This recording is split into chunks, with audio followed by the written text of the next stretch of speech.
Dear student, today we are going to discuss the another portion, pre-Raphaelite Brotherhood. So, what is pre-Raphaelite Brotherhood? It is also one of the moments that we have seen the from metaphysical movement, then Renaissance metaphysical movement, then classical movement, then Romantic revival, and then Victorian poets, and this. After that, there is pre-Raphaelite Brotherhood. What is this pre-Raphaelite Brotherhood?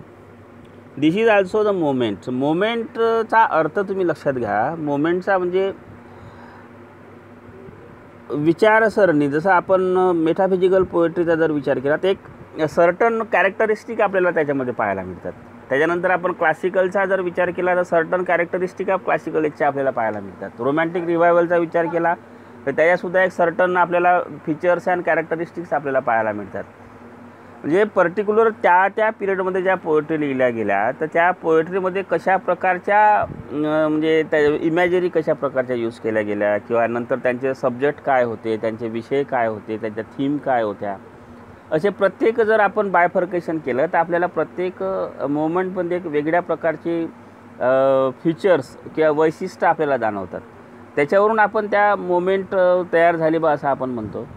मग प्रत्येक एका विशिष्ट काळानंतर एक break झाली, नंतर दुसरी moment तयार झाली. अशा प्रत्येक त्यांच्या कॅरेक्टरिस्टिक्सनुसार आपल्याला त्या फीचर्स आपल्याला इथे फीचर्सनुसार आपल्याला मोमेंट पाहायला मिळतात. तर the Pre-Raphaelite brotherhood was established in 1848. Underline करून ठेवा किंवा लिहून ठेवाल. प्रे-रॅफाएलाइट ब्रदरहूडचा उदय किंवा एस्टॅब्लिशमेंट आपल्याला किंवा त्याचं झालेलं दिसते ते 1848मध्ये with a 7 member including Dante Gabriel, William Michael Rossetti, Holman Hunt, John Everett Millais. Of this, Dante, Rossetti, Hunt and Millais were painter. आता लक्षात ठेवा की याच्यापैकी जर ही जे पर्टिक्युलर जे मोमेंट आहे, basically it was the moment of painters. Pre-Raphaelite brotherhood ही जी मेंट होती ती याच्यात आपल्याला पेंटरची बेसिकली आपल्याला पेंटरची मोमेंट दिसते. नंतरच्या काळामध्ये त्याच्यामध्ये आपल्याला पोएटचा इन्व्हॉल्वमेंट झालेला दिसते. तर त्याच्यापैकी हे डांटे रोजिटी आहे, हॉलमॅन हंट आहे किंवा मिलाइस आहे, हे सगळे पेंटर्स दिसतात. सगळ्यात महत्त्वाचं their intention was to restore म्हणजे काय, जतन करणे, किंवा इथं जर अर्थ आपण लावला तर रिस्टोर करणे म्हणजे काय, अंमलात आणणे. To restore the simplicity in depiction of nature. Depiction म्हणजे काय, वर्णन करणे. नेचर म्हणजे काय, निसर्ग. One found in Italian painters up to the time of Raphael हा फेमस इटालियन पेंटर होऊन गेला. तर ह्या प्रे-रॅफाएलाइट ब्रदरहूडचा एकदम इंटेन्शन म्हणजे काय, इच्छा, प्रबळ इच्छा किंवा हेतू. तर ह्या ब्रदरहूड स्थापन होण्यामागचा मुख्य जर हेतू जर कोणता असेल तर हे जनरली आपल्याला असंही म्हणता येते की इट वॉज रिवोल्ट किंवा एक प्रकारचं deviation from the Victorian traits. तर व्हिक्टोरियन ट्रेट्स म्हणजे आपल्याला काय पाहायला मिळते की व्हिक्टोरियन पोएट्स आपण आता बघितलं त्याच्यामध्ये आपल्याला त्याचे फीचर्स जेव्हा आपण केले त्याच्यामध्ये आपल्याला 2-3 प्रामुख्याने फीचर्स आपल्याला व्हिक्टोरियन पोएट्समध्ये पाहायला मिळाले. ते कोणते त्यांचे होते,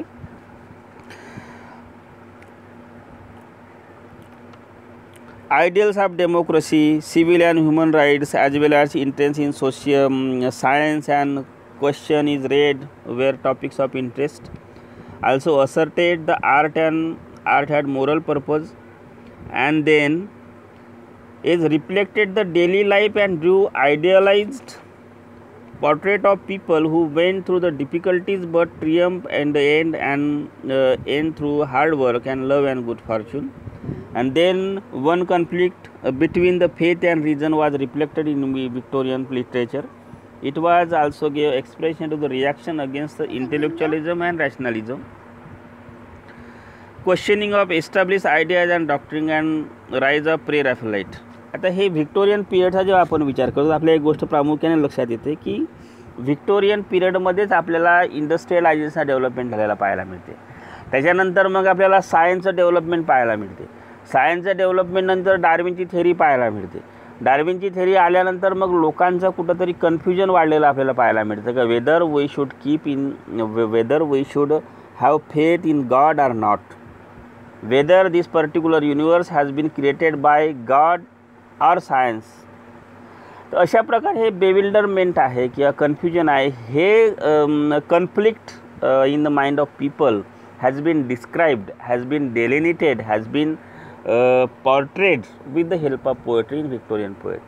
तर कुठंतरी एक डिसोल्युशनमेंट, कुठंतरी आपल्याला एक काय पाहायला मिळतो, डिझोल्युशन, एक प्रकारचा नैराश्यवाद, निराशावाद वगैरे आपल्याला या विक्टोरियन पोएट्रीमध्ये पाहायला मिळते.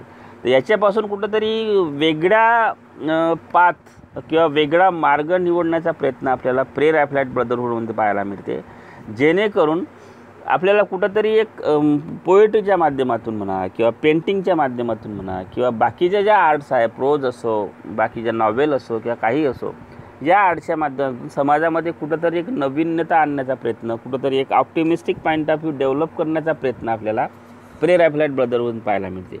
म्हणून their intention was to restore the simplicity, सहजपणा, इन डिपिक्शन. डिपिक्शन म्हणजे काय, वर्णन करणे, ऑफ नेचर.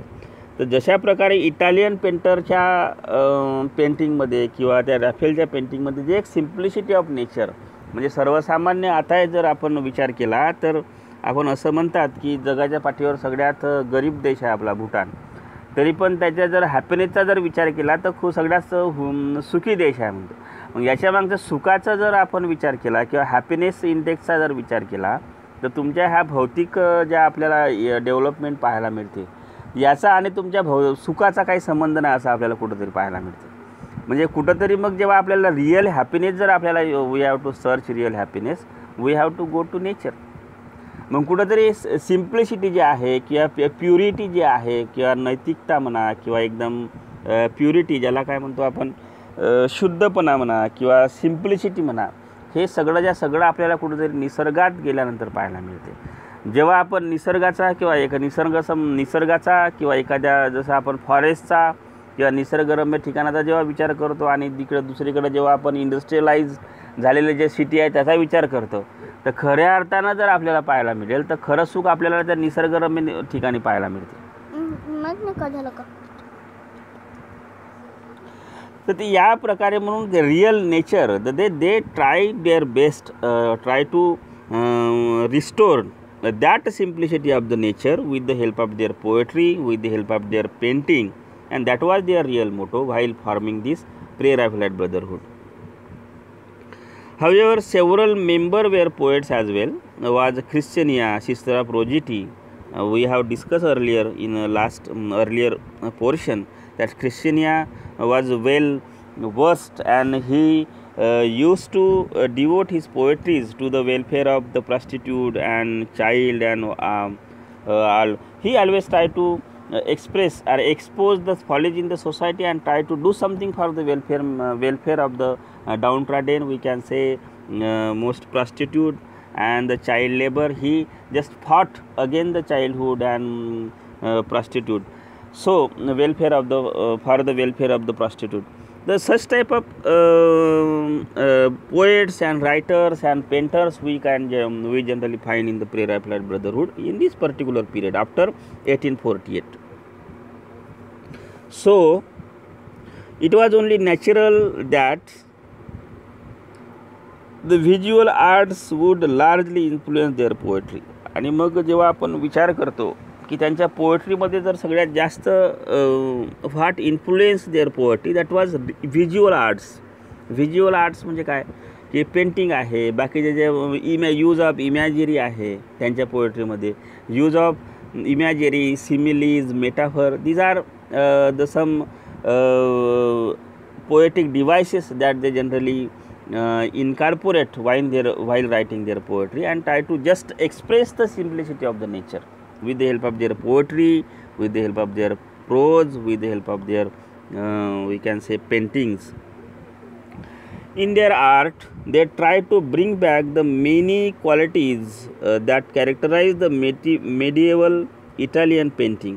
आता तुम्ही मेडियल इटालियन पेंटिंग जर बघितल्या तर तुम्हाला लक्षात येईल, तुम्ही जर नेटवर वगैरे सर्च मारलं मेडिएवल इटालियन पेंटर, तुमच्या लक्षात येईल की कुठेतरी एक एक sublime nature of the human society आपल्याला त्यांच्या पेंटिंगमध्ये पाहायला मिळते. कुठेतरी रिअल हॅपीनेस त्यांच्या पेंटिंगमध्ये आपल्याला पाहायला मिळते. That real happiness, that sublime nature, that sublime nature of humanity, they try to just get that sublime human nature of humanity, that simplicity to their poetry, to their painting. They also aspire to greater naturalistic accuracy of detail, and whatever they try to depict with the help of their poetry, they just try to grab the naturalistic accuracy of detail, naturalistic, without any artificiality. कुठंतरी मग fantasy जरी असेल तर that fantasy should be on based on the nature, reality of the nature. आणि कुठंतरी एक कुठंतरी आपण त्याला काय म्हणतो, डुप्लिकेसी म्हणा किंवा कुठंतरी आर्टिफिशियालिटी आपल्याला फार कमी पाहायला मिळते. Whatever we see that is we just feel from your heart, from your that just touch your feeling and emotions. That type of naturalistic accuracy we can find in their poetries and their painting. This was only expected in an age of scientific advancements. This was only expected in an age of scientific advancements. However, by the 1850, all the aspects that we have learned to associate with the moment, obviously decorative medievalism, intense subjectivity, obviously decorative medievalism. आपण medievalism जेव्हा पाहिलं तर आपल्याला असं ते castles and that sublime nature of human being and interference of supernatural being, such type of sublimity of medieval period we can generally find in their poetries. Intense subjectivity. Subjectivity म्हणजे काय? Whatever we observed external after observing the external phenomena, what type of emotions and feeling arouse in the mind of us, and that we generally try to put with the help of poetry or painting. That subjectivity, what we think, what we feel, that we just try to put forth to the audience, to the readers, to the onlookers. That is subjectivity. What they feel, they try to just express with the help of their poetry. Deliberate dreaminess, just optimistic point of view is there. They always try to just render some type of optimistic things with the help of their poetry, and their paintings had become the dominant style. In many ways, the movement was the deliberate reaction against the urbanization and industrialization that changed the face of nation.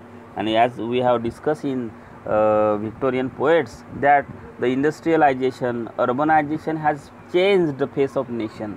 After the development of industrialization, there was the mass gathering of the people. The most of the people were attracted to the city, and there was development, or we can say there was the creation of the slum areas, and the people living that areas were just living in unhygienic situation, bereft of any we can say services like water and sanitization, all that.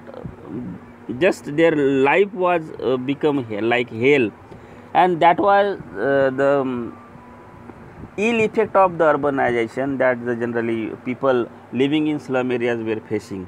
And such type of depiction we generally find in the poetries written in Victorian poetry. Just as far as this Pre-Raphaelite brother is concerned, they try to just deviate themselves from that Victorian tendency. Just that particular movement was just reaction against the urbanization and industrialization that has developed in Victorian period. The real world papered with the hideous industrial towns and urban square was too ugly for art. And when we have to express, when we think about the art should be so graceful, art should be so beautiful, that should create some graceful feeling in the mind of onlooker, in the mind of reader. But as far as the art is concerned, the squalor of the city, the squalor of that ugliness of that urbanization was not we can say helpful for the creating arts. That's why they return to nature. They try to develop something, they try to depict something that was the real, and that's what we generally see. They were attracted to the medieval history. In short, it was the systematic movement of escape म्हणजे काय, निसटणे. म्हणजे निसटणे म्हणजे काय, when we are facing in present life the squalor of the urbanization, the industrialization, we are living in such a unhygienic we can say unhealthy situation. Just we are feeling sad, we are feeling unhappy while living this world. In such cases we generally try to take solace remembering the past, नाही का. तर जेव्हा एकदम जसं आता ह्या Covid pandemic जेव्हा आपण फेस करत आहोत, अशा वेळेस जेव्हा खूप आता जुने लोक म्हणतात की आमच्या काळामध्ये असं नव्हतं, आमच्या काळामध्ये एवढं सुंदर वातावरण होतं, आमच्या काळामध्ये एवढी उष्णता नव्हती, आमच्या काळामध्ये सहज पक्षी होते, पाखरं होते. हे सगळं एकदम सुंदर जग ते वर्णन करत असतात आपल्या पुढे. म्हणजेच काय आहे, जे just try to try to take solace remembering their past, because they are not feeling well in this world, in this urbanized industrialized world. म्हणजे कुठंतरी या काळामध्ये त्यांना जे आनंद त्यांनी त्यांच्या म्हणजे भूतकाळामध्ये अनुभवलेला आहे, तो आता कदाचित त्यांना त्याच्यापेक्षा विपरीत काळ हा वाटतो. म्हणून ते कुठंतरी आपल्या भूतकाळामध्ये शांती शोधण्याचा प्रयत्न करतो. That is escape. म्हणजे कुठंतरी we can not change the time that we are living in, we can not change the situation that we are living in, but in such cases we just try to find out our peace of mind, remembering our past that we have enjoyed. That is called the nostalgic feeling that we generally try to find out the peace of mind while remembering our past. Such type of tendency we can generally find in pre-Raphaelite Brotherhood. Okay, this is enough for today's video. Remaining portion we will discuss tomorrow.